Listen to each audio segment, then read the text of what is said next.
প্রিয় শিক্ষার্থী বন্ধুরা, আসসালামু আলাইকুম। আশা করি তোমরা সবাই ভালো আছো। আজকের অনলাইন ক্লাসে আমি আসাদুজ্জামান, প্রভাষক রসায়ন বিজ্ঞান, বামুন Nishipur school and college, Gangni Meherpur থেকে তোমাদের সবাইকে জানাই আমার আন্তরিক ভালোবাসা। আজকে আমাদের পাঠের বিষয় একাদশ দ্বাদশ শ্রেণীর রসায়ন দ্বিতীয় পত্রের দ্বিতীয় অধ্যায় জৈব রসায়ন থেকে। এখান থেকে আজকে আমরা পড়ব সমগোত্রীয় শ্রেণী নিয়ে। বন্ধুরা, আমরা জানি এ পর্যন্ত আবিষ্কৃত পৃথিবীতে জৈব যৌগের সংখ্যা অত্যাধিক, প্রায় ৮০ লক্ষেরও উপরে। জৈব যৌগের সংখ্যা এরূপ অত্যাধিক হওয়ায় এদের কতকগুলো সমগোত্র শ্রেণীতে বিভক্ত করা হয়েছে, এদেরকে সহজে মনে রাখার সুবিধার্থে।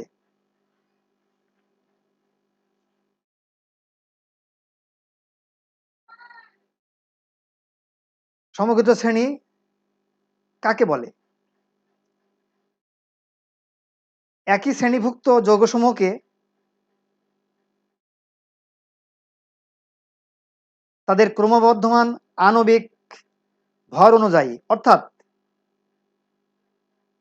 যৌগের অনুস্থিত কার্বন পরমাণু সংখ্যার ক্রমবৃদ্ধির সংখ্যানুসারে সাজালে আমরা দেখতে পাই ওই শ্রেণীর অন্তর্গত যে কোনো দুটি নিকটতম পাশাপাশি যৌগের সংকেতের মধ্যে সর্বদা একটি মিথিলিন মূলকের পার্থক্য বিদ্যমান থাকে। মিথিলিন বন্ড CH2 বন্ড, এর নাম মিথিলিন।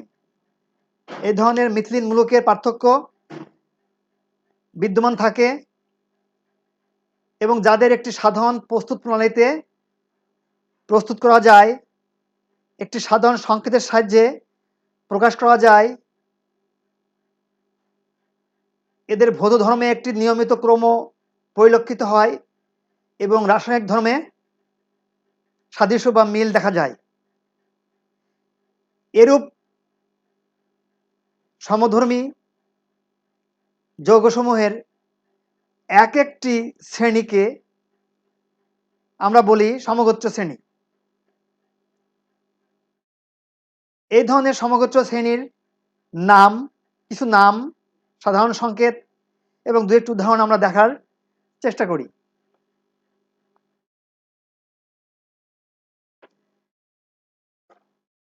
এরূপ সমগোত্র শ্রেণীর নামের মধ্যে প্রথমে আসে অ্যালকেন। অ্যালকেন, যার সাধারণ সংকেত CnH2n+2, যেমন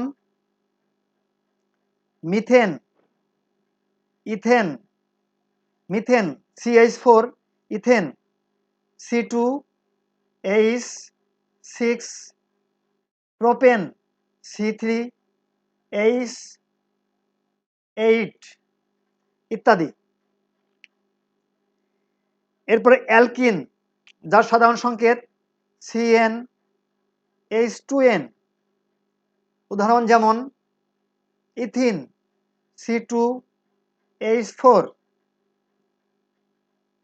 C3H6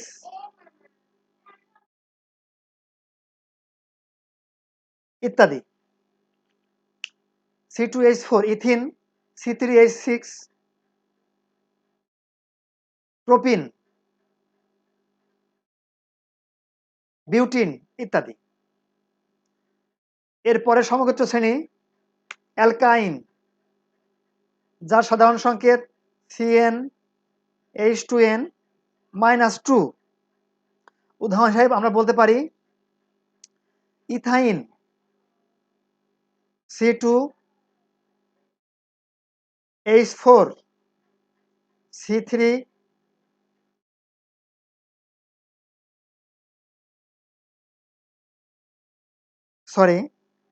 C2 H2 C3 H4 C2H2 এর নাম হচ্ছে ইথাইন বা অ্যাসিটিলিন। C3H4 এর নাম হচ্ছে প্রোপাইন, বিউটাইন ইত্যাদি। এরপরে আসি আমরা অ্যালকোহল সমগোত্র শ্রেণী। এর সাধারণ সংকেত কি হবে? CnH2n+1OH। এখানে একটু লক্ষ্য করো বন্ধুরা যে অ্যালকেন যার সাধারণ সংকেত CnH2n+2, এখান থেকে একটা হাইড্রোজেন সরিয়ে নিলে পাই আমরা CnH2n+1, এবং সেই হাইড্রোজেনের স্থলে যদি আমরা alcoholic group OH bond OH ঢোকাই, OH গ্রুপ ঢোকাই, তাহলে সেটা হবে অ্যালকোহল সমগোত্র শ্রেণীর সাধারণ সংকেত CnH2n+1OH। উদাহরণ হিসাবে আমরা কি পাই? যেমন CH3OH মিথানল, CH3CH2OH ইথানল ইত্যাদি। লক্ষ্য করো বন্ধুরা, CH3 এইটুকু হচ্ছে CnH2n+1, CH3 বন্ড CH2 এইটুকু হচ্ছে CnH2n+1, রাইট? এরপরে আসি আমরা অ্যালডিহাইড সমগোত্র শ্রেণী। অ্যালডিহাইড সমগোত্র শ্রেণীর সাধারণ সংকেত কি হবে? Cn একইভাবে CnH2n+1 বন্ড CHO। এর উদাহরণ হিসাবে আমরা দেখতে পারি methanal H bond CHO, methanal, ethanal CH3CHO ইত্যাদি, মিথানেল, ইথানেল, প্রোপানেল ইত্যাদি। এরপরে আসি আমরা কিটোন সমগোত্র শ্রেণীর সাধারণ সংকেত। কিটোন কি হতে পারে বন্ধুরা? একইভাবে CnH2n+1 কিটোন গ্রুপ ঢুকবে, বন্ড CO। উদাহরণ হিসাবে আমরা কি পেতে পারি?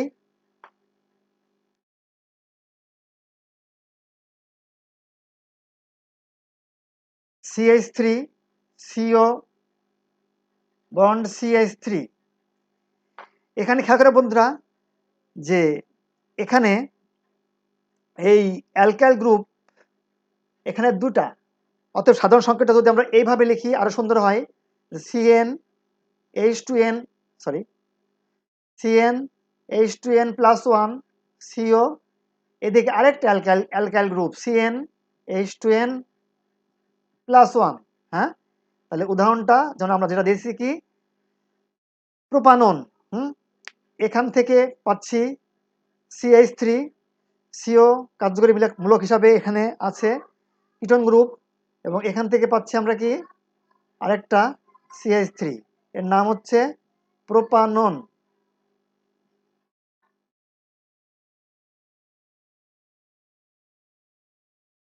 বিউটানন ইত্যাদি। তাহলে তাহলে কিটোনের কিটোনের সাধারণ সংকেতকে আমরা অ্যাকচুয়ালি কিভাবে লিখতে পারি?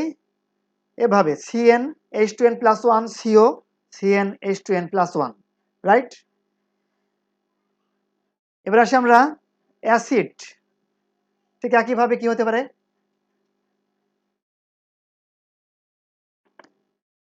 হতে পারে CnH2n+1 অ্যাসিড বন্ড COOH।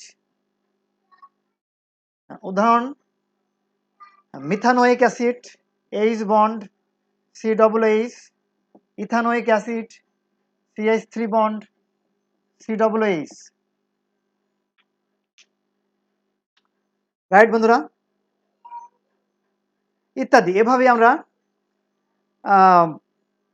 বিভিন্ন সমগোত্র শ্রেণীর নাম এবং সাধারণ সংকেত এবং তার বিশেষ করে প্রথম দিককার কিছু উদাহরণ আমরা শিখে রাখার চেষ্টা করব। এখানে আমরা শিখলাম যে সমগ্র শ্রেণীর নামগুলা: alkane, alkene, alkyne, alcohol, aldehyde, ketone, carboxylic acid ইত্যাদি, এবং তাদের সাধারণ সংকেত এবং দু একটি উদাহরণ আমরা শিখেছি। আচ্ছা বন্ধুরা, এরপরে আমরা আসি এই সমগ্র শ্রেণীর বৈশিষ্ট্য সমূহে, যা আমাদের পরীক্ষায় বিভিন্ন সময় আসে, যেগুলো আমাদের শিখতে হবে, জানতে হবে এবং মনে রাখার চেষ্টা করতে হবে। বৈশিষ্ট্যগুলি অলরেডি আমরা আমাদের সংজ্ঞার মধ্যে বলে ফেলেছি, তো সেইগুলা আরেকটু এলাবোরেটলি আমরা লেখার সময় লিখব সুন্দরভাবে। হ্যাঁ, সমগ্র শ্রেণী সমূহের বা সমগ্র শ্রেণীভুক্ত যৌগের বৈশিষ্ট্যসমূহ কি হবে? নাম্বার 1, যে এইসব সমগ্র শ্রেণীর যৌগসমূহকে একটি সাধারণ সংকেত দ্বারা আমরা প্রকাশ করতে পারি, যা আমরা এইমাত্রই করেছি। যেমন আবার যদি আমরা একটু লিখি, দুইটা উদাহরণ, যেমন অ্যালকেন একটা সমগ্র শ্রেণী। অ্যালকেন এর সাধারণ সংকেত আমরা কি লিখেছি? CnH2n+2। অ্যালকোহল একটা সমগ্র শ্রেণী। অ্যালকোহল একটা সমগ্র শ্রেণী, এর সাধারণ সংকেত আমরা কি লিখেছি? CnH2n+1OH। অ্যাসিড একটা সমগ্র শ্রেণী, এর সাধারণ সংকেত আমরা কি লিখেছি? অ্যাসিড বা ফ্যাটি অ্যাসিড বা কার্বক্সিলিক অ্যাসিড। এর সাধারণ সংকেত কি হবে? CnH2n+1COOH। তাহলে আমরা একটা বৈশিষ্ট্য পেলাম। কি পেলাম? যে এই ধরনের সমগ্র শ্রেণীর যৌগসমূহকে আমরা একটি এরকম সাধারণ সংকেত দ্বারা প্রকাশ করতে পারি। আচ্ছা, দ্বিতীয় বৈশিষ্ট্য, এইসব সমগ্র শ্রেণীর যৌগসমূহে একটি নির্দিষ্ট কার্যকরী মূলক বিদ্যমান থাকে। প্রত্যেকটা সমগ্র শ্রেণীর জন্য আলাদা আলাদা একটি নির্দিষ্ট কার্যকরী মূলক বিদ্যমান থাকে। যেমন যেমন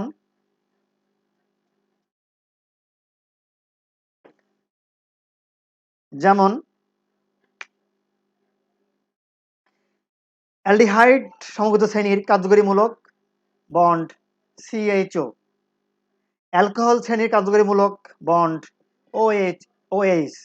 অ্যাসিড শ্রেণীর কার্যকরী মূলক বন্ড COOH ইত্যাদি। হ্যাঁ, তাহলে প্রতিটা সমগ্র শ্রেণীর একটি নির্দিষ্ট কার্যকরী মূলক বিদ্যমান থাকবে। তৃতীয় বৈশিষ্ট্য হিসাবে আমরা কি বলতে পারি? যে পাশাপাশি দুটি সদস্য যে কোনো একটি সমগোত্রীয় শ্রেণীর, সেটা তুমি অ্যালকেন বলো, অ্যালকিন বলো, অ্যালকাইন বলো, অ্যালকোহল বলো, যে কোনো একটি সমগোত্র শ্রেণীর যদি তুমি যে কোনো দুইটি পাশাপাশি দুটি যৌগ বা সদস্য নাও, যেমন ধরো আমি উদাহরণ হিসাবে বলি যে অ্যালকেনের প্রথম সদস্য কি? CH4। দ্বিতীয় সদস্য কি? মানে মিথেন। প্রথম সদস্য মিথেন, CH4। ইথেন কি? C2H6, তাই না? তাহলে এদের মধ্যে পার্থক্য কি? C2-C আর H6-H4 তাহলে এর পার্থক্য কি? CH2 এটা একটা মূলক, হ্যাঁ, bond CH2 bond CH2 bond, এর নাম হচ্ছে মিথিলিন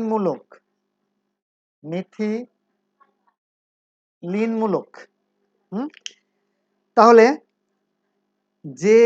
যে কোনো একটি সমগোত্র শ্রেণীতেই তুমি তার অজস্র সদস্যের মধ্য থেকে পাশাপাশি যে কোনো দুইটি সদস্যের মধ্যে যদি তুমি কার্বন এবং হাইড্রোজেনের পার্থক্য লক্ষ্য করো, তাহলে দেখবা যে বন্ড CH2 বন্ড, যার নাম নাকি মিথিলিন মূলক, এই ধরনের একটা পার্থক্য বিদ্যমান থাকবে। তাহলে এটা একটা সমগোত্র শ্রেণীর বিশেষ বৈশিষ্ট্য। যেমন আমরা আরেকটা উদাহরণ যদি আমরা দেখতে চাই, যেমন ধরো আমরা যদি এখানে এখানে যদি আমরা দেখি যে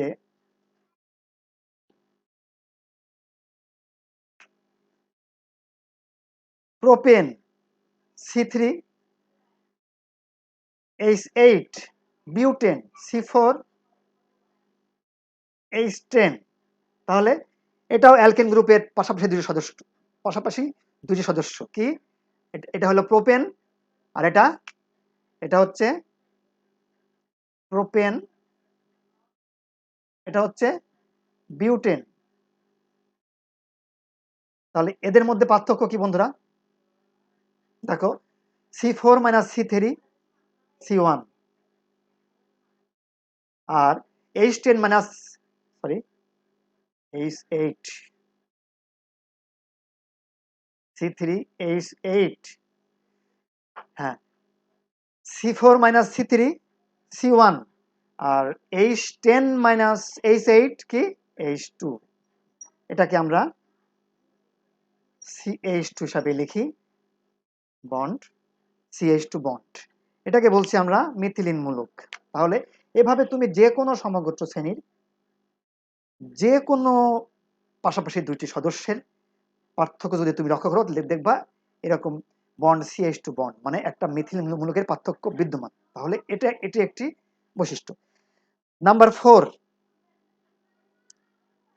এসব সমগোত্র শ্রেণীর যৌগসমূহের একটি সাধারণ প্রস্তুত প্রণালী বিদ্যমান থাকে।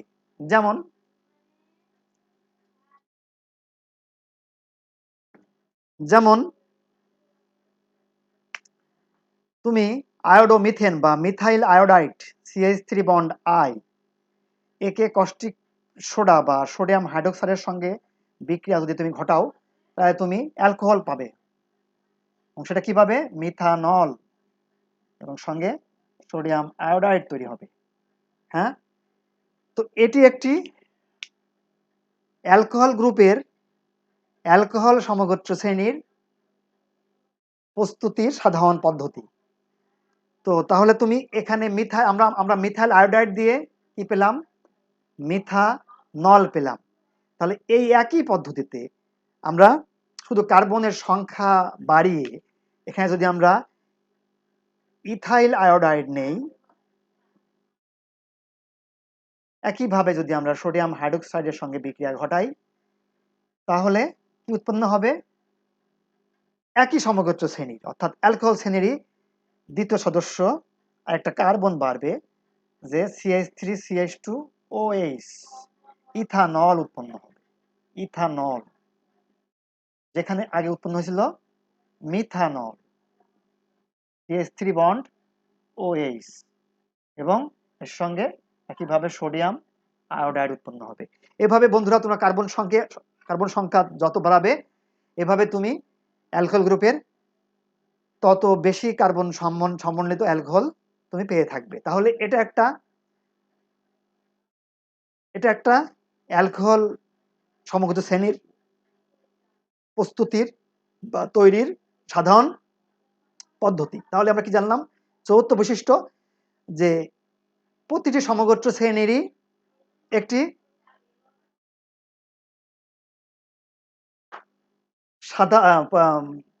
প্রতিটি সমগোত্র শ্রেণীরই প্রস্তুতির একটি সাধারণ পদ্ধতি রয়েছে।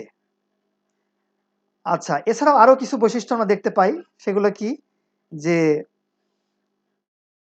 এইসব সমগোত্র শ্রেণী একই কার্যকরী মূলক বিশিষ্ট হওয়ায় এদের রাসায়নিক ধর্মসমূহে যথেষ্ট মিল দেখা গেলেও এদের আণবিক ভর বৃদ্ধি অর্থাৎ কার্বন সংখ্যা বৃদ্ধির সাথে সাথে এদের রাসায়নিক সক্রিয়তা ক্রমান্বয়ে হ্রাস পেয়ে থাকে বা কমতে থাকে।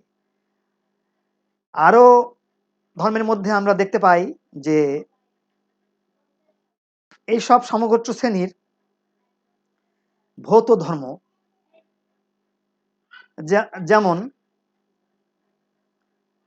যেমন ঘনত্ব, গলনাঙ্ক, স্ফুটনাঙ্ক ইত্যাদি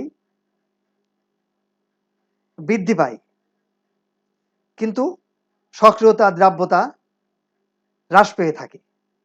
অর্থাৎ আমরা এখানে বলতে চাচ্ছি যে এইসব সমগোত্র শ্রেণীর ভৌত ধর্মে একটি নিয়মিত ক্রম পরিলক্ষিত হয়। যেমন ধরো তোমার যেমন যেমন যেমন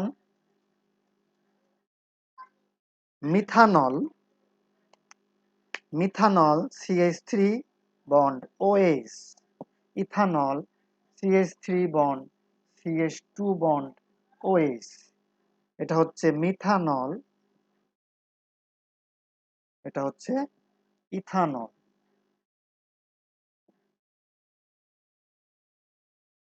এর ভৌত ধর্ম অর্থাৎ এর স্ফুর্ণাঙ্ক আমরা পাই 65°C, মানে মিথানল এর স্ফুর্ণাঙ্ক পাই হচ্ছে 65°C, এবং ইথানল যার স্ফুর্ণাঙ্ক আমরা পাই 78.3°C। যাই হোক বন্ধুরা, আজকের ক্লাসে আমরা মেনলি জানলাম যে আমাদের জৈব রসায়ন অধ্যায় থেকে খুবই ইম্পর্টেন্ট যে সমগোত্র শ্রেণী বা সমগোত্র সারি, বা এর আরেকটা নাম আছে হোমোলোগাস সিরিজ, হ্যাঁ, কাকে বলে, এবং কয়েকটি সমগোত্র শ্রেণীর নাম, সাধারণ সংকেত এবং উদাহরণ, এবং সমগোত্র শ্রেণীর কিছু বৈশিষ্ট্য সম্বন্ধে আমরা আশা করি আমরা সবাই বুঝতে পেরেছি। তোমরা বই পুস্তক থেকে আরো সুন্দরভাবে পড়বে এবং জানার এবং শেখার চেষ্টা করবে, এবং এগুলো মনে রাখবে এবং পরীক্ষায় আসলে খাতায় সুন্দরভাবে লেখার চেষ্টা করবে। তোমরা সবাই আগামী ক্লাস পর্যন্ত ভালো থাকো, এই কামনায় আজকে আমি বিদায় নিচ্ছি। আল্লাহ হাফেজ। আসসালামু আলাইকুম।